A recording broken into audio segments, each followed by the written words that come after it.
बस फाइनली देश दुनिया मार्केट के लिए आज आ चुकी है बहुत बड़ी खबर। 21 ऑफ अप्रैल तक है सीज फायर यूएस और ईरान के बीच में, और फाइनली डोनाल्ड ट्रंप ने भी ट्वीट करके बता दिया है और ईरान ने भी कह दिया है कि सीज फायर तक स्टेट ऑफ हॉर्मुज खुला रहेगा। ये मार्केट के लिए एक बहुत बड़ा स्टेटमेंट है और बहुत बड़ी न्यूज भी है। और जैसे ही ये न्यूज आती है ना, क्रूड ऑयल में आपको 10% का गिरावट देखने को मिल जाता है। ये मार्केट और पूरे दुनिया के लिए एक अच्छी खबर हो सकती है। ऑल्दो यूएस ईरान की मीटिंग बताया जा रहा है कि इस वीकेंड में हो सकती है। डोनाल्ड ट्रंप ने खुद भी बताया कि शायद वो इस मीटिंग का पार्ट भी बने। ऑल्दो अभी भी अनसर्टेनिटी है कि ये मीटिंग इस वीकेंड होने वाली है या नहीं होने वाली है, लेकिन इसके बदले ये स्टेटमेंट एक बहुत ऑप्टिमिज्म बनाता है मार्केट के लिए आने वाले वीक्स में, अगर ये स्टेटमेंट इसी तरह से कंसिस्टेंट रहा तो। बाकी देखते हैं, आज तो फ्राइडे, सैटरडे, संडे भी अभी बाकी है। एक अपडेट मैं आपको और बताता हूं, Adani enterprises JP associates limited resolution plan puts focus on JP power. ये खबर आप लोग सुन रहे होंगे बहुत ज्यादा कि जेपी पावर भी फोकस में आ चुका है। क्या इसका मतलब ये है कि अडानी एंटरप्राइजेस जिसने जेपी एसोसिएट को बिडिंग में एक्वायर किया, जिसके पीछे वेदांता भी पड़ा हुआ कि भैया ये एनसीएलटी प्रोसीडिंग, ये बिडिंग सब बहुत गलत तरीके से गई है, इल्लीगल है, क्या जेपी पावर भी अडानी एंटरप्राइजेस खरीद लेगा? अब ये सवाल आपके दिमाग में होगा और शायद से सोशल मीडिया पे आप लोगों ने अलग अलग चीजें भी देख ली होंगी, लेकिन ये खबर ऐसी नहीं है, ये आर्टिकल, ये अपडेट ऐसी नहीं है। अगर आप इस आर्टिकल के लास्ट पैराग्राफ को पढ़ोगे तो आपको ये वाला पैराग्राफ नजर आएगा, JAL's wider asset base including its holding in JP Power Ventures. However, there has been no separate public announcement of any direct transaction involving JP Power, and the approved resolution applicant on record remains Adani Enterprises. यानी कि ऐसी कोई बात नहीं है, JP Power का कोई नाम यहाँ पर मेंशन्ड नहीं है, बस जस्ट एक आर्टिकल है। कई बार क्या होता है, मार्केट में अलग अलग आर्टिकल्स चलते हैं अलग अलग हेडलाइंस के साथ में, और आपको लगता है कि अच्छा इसका नाम भी आ गया।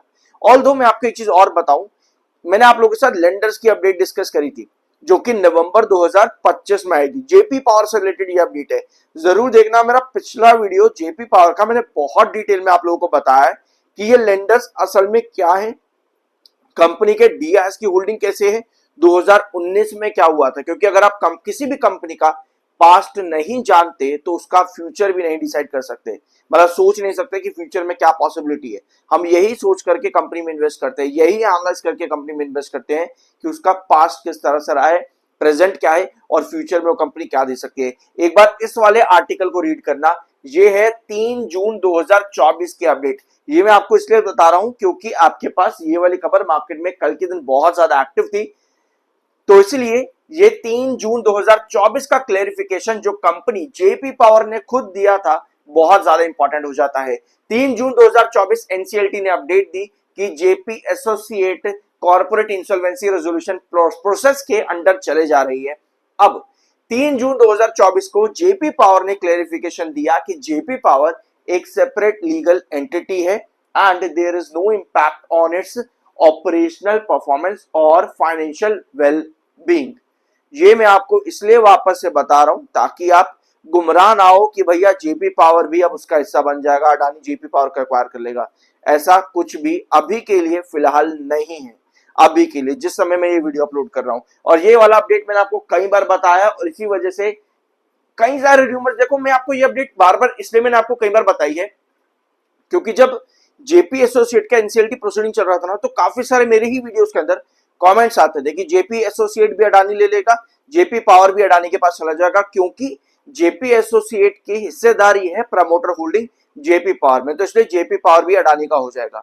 ये बहुत से कमेंट्स थे, तो इसी वजह से मैं आपको कई बार ये क्लेरिफिकेशन दिया है कि ऐसा जेपी पावर क्लेरिफिकेशन दे चुका है 3 जून 2024 को।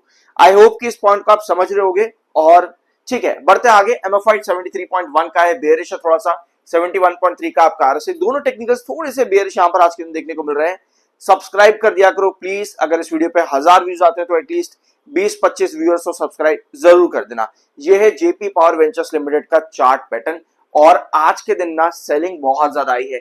वीडियो की शुरुआत हमने कैसे करी, बहुत बढ़िया खबर है, न्यूज बहुत बढ़िया है। यूएस ईरान के बीच में जो है सीज फायर भी है, 21 अप्रैल तक मीटिंग की बात भी चल रही है, स्टेट ऑफ हॉर्मस खुल चुका है, सब चीजें बढ़िया है। बट जेपी पावर ने आज दिन के आखिर में जाते हैं सेलर दिए हैं 19.20। यार क्या ये एक प्राइस बन सकता है?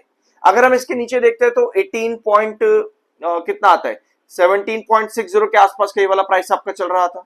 ये आपका इंपॉर्टेंट ट्रेंड है। ऑल्दो अगर आप प्रॉपर रिजेक्शन देखोगे तो आप लोग को प्रॉपर रिजेक्शन नजर आता है लगभग 22.10 के आसपास, 22.10। ये प्रॉपर रिजेक्शन है जेपी पावर वेंचर्स लिमिटेड का। और इसके बीच में ही अगर आप यहां पर नोट डाल रहे हो तो आपको नजर आएगा कि 19.20 क्या यहां पर कुछ कर सकता है जेपी पावर? आज जहां पर क्लोजिंग आई है, क्योंकि कितना ऊपर चढ़ गया था, लगभग 20 रुपए 50 पैसे ऑलमोस्ट चला गया था जेपी पावर 20 रुपए 50 पैसे तक। वहां से रिजेक्शन का के प्रॉपर सेल ऑफ की तरफ आया है। अच्छी चीजें ये है कि आपका 7 ईएमए 200 ईएमए के ऊपर आ चुका है। ये 200 ईएमए की लाइन है और ये आपका 7 ईएमए है। ये अच्छी चीज है टेक्निकल पॉइंट ऑफ व्यू पे, क्योंकि इतने लंबे समय से जेपी पावर जब तक 200 ईएमए के नीचे काम कर रहा था तब तक भैया आपको गिरावट लगातार देखने को मिली, लेकिन अब फाइनली 200 ईएमए के ऊपर आया। क्योंकि अगर आप यहां इस रेंज पर भी देखोगे तो आपको नजर आएगा 200 ईएमए पर कितना बढ़िया बेस जेपी पावर ने बनाया था यहाँ पे, तो अच्छा ब्रेकआउट दे पाता था।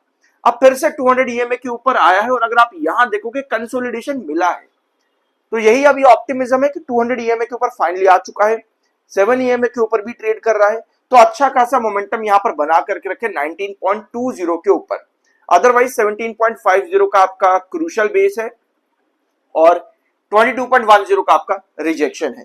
और एक चीज मैं आपको और नोट करा दूं यहाँ पे कि जेपी पावर में ना पिछले काफी टाइम में आपको ज्यादातर जो बड़े ब्रेकआउट्स या बड़ा रन देखने को मिला है ना, वो तब आ रहा है जब जेपी एसोसिएट से रिलेटेड कोई ना कोई न्यूज रही हो मार्केट में या कोई ना कोई न्यूज आ रही हो, तब आपको बड़े ब्रेकआउट्स देखने को मिले। जैसा अभी मैंने आपको एक आर्टिकल दिखाया, ये कल के दिन था, तो कल जेपी पावर बढ़िया काम कर रहा था, आज भी जेपी पावर मोमेंटम दे रहा था, बट दिन के आखिर में सेलिंग काफी ज्यादा आ गई है यहाँ पे।